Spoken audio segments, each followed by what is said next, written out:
হামজা চৌধুরী, সমিত সোমরা বাংলাদেশের ফুটবলে যুক্ত হওয়ায় যে আশার বেলুন আসলে ফুলে ফেপে উঠছিল, সেটা হঠাৎই কিন্তু চুপসে যেতে শুরু করেছে।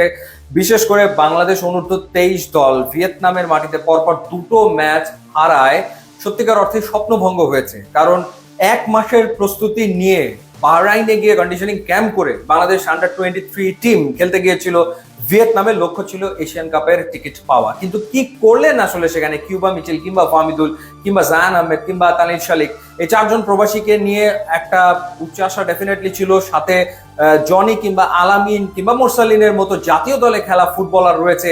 বাংলাদেশ স্বপ্ন দেখছিল যে এশিয়ান কাপে খেলার যোগ্যতা অনূর্ধ্ব 23 দল অর্জন করে নেবে। কিন্তু কিসের কি, প্রথম ম্যাচে ভিয়েতনামের বিপক্ষে তো বাংলাদেশ কোনো রকমের দাঁড়াতেই পারেনি, 2-0 গোলে হেরেছে। গোল আরো বেশি খেতে পারতো। আর ইয়েমেনের বিপক্ষে শেষ মুহূর্ত পর্যন্ত লড়াই করেছে, কিন্তু শেষ মুহূর্তে গিয়ে গোল খেয়েছে। 1-0 গোলে হেরেছে ঠিকই, কিন্তু বাংলাদেশ গোটা ম্যাচে আসলে কতগুলো গোলের চান্স ক্রিয়েট করতে পেরেছে। মোরসালিন একটা লং ডিস্টেন্স শট নিয়েছিল, সেটা ছাড়া আসলে আর কোথায় কি, কোথায় বিল্ড আপ ফুটবল, কোথায় ক্রিয়েটিভ মিডফিল্ড, কোথায় আসলে পাসিং এর বিউটি, কোথায় আসলে ড্রিবলিং, কোনো কিছুই তো কারোর চোখে পড়লো না। মানে কোনো একজন পার্টিকুলার ফুটবলের কোনো একটা মুভ, ওভারঅল কোনো একটা বিল্ড আপ যেটা দেখে ভালো লাগবে, সেরকম কোনো কিছু আসলে ছিল না।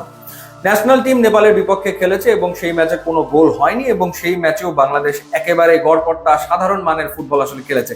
এই ফুটবল খেলে হংকং সিঙ্গাপুরের মতো দলের বিপক্ষে কি জেতা আসলে সম্ভব হবে, সেই প্রশ্নটা ডেফিনেটলি আসলে উঠে গেছে। তাহলে আসলে সমস্যাটা কোথায়? সমস্যাটা কি প্লেয়ারদের ভেতরে, নাকি আসলে কোচিং এ বা গেম ট্যাকটিক্সে বাংলাদেশের কোনো রকমের কোনো প্রবলেম হচ্ছে?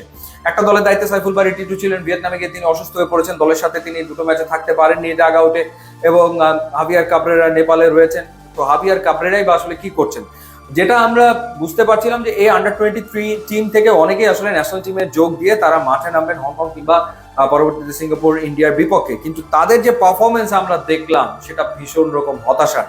হাভিয়ার কাবরেরাই বা আসলে কি স্ট্র্যাটেজিতে দলকে খেলাচ্ছেন, তাকে দিয়ে আসলে চলবে কিনা সেই প্রশ্ন তো উঠেই গেছে। রেজাল্ট তো পাওয়া যাচ্ছে না, কারণ এই বাংলাদেশ দল যদি নেপালকে হারাতে না পারে, তাহলে আসলে বাংলাদেশ এশিয়ান দলগুলোর বিপক্ষে লড়াই করবে কেমন করে? এরপরে এই আন্ডার 23 টিম নিয়ে যখন আমরা কথা বলেছি, তখন বলেছি ডেফিনেটলি এখানে খুব ভালো মানের কোচ দেওয়াটা দরকার। মেয়েদের টিমের সাফল্য এনে দিয়েছেন বাটলার। তো ওরকম একজন কোচ যদি দেওয়া যেত আন্ডার 23 টিমকে, তাহলে এই টিমটা হয়তো আর একটু ভালো ফুটবল খেলতে পারতো, ইউ নেভার নো। তো সেই জায়গাটাতে সেটা আসলে করেনি বাফুফে, এবং ন্যাশনাল টিমের ক্ষেত্রে হাভিয়ার কাবরেরার ওপরই আস্থা রেখে চলেছে। কিন্তু রেজাল্ট আসছে না। তো রেজাল্ট যদি না আসে, তাহলে হামজা চৌধুরী এবং সমিত সোম আসার ফলে ফুটবল নিয়ে যে উৎসাহ উন্মাদনা তৈরি হয়েছিল বাংলাদেশের ফুটবল প্রেমীদের ভেতরে, সেটা কিন্তু বাফুফের ধরে রাখাটা বিরাট মুশকিল হয়ে যাবে। কারণ বাংলাদেশ রেজাল্ট চায়, মানুষ পজিটিভ রেজাল্ট দেখতে চায়, কিন্তু সেটা তো হচ্ছে না কোনোভাবেই। সুতরাং বাফুফেকে এখনই ভাবতে হবে যে টিমগুলোকে তারা আসলে কিভাবে পরিচালনা করবে, কোন কোচদের এনে কোন কোচিং ইউনিট তৈরি করে টিমগুলোকে সামনের দিনে অপারেট করা হবে।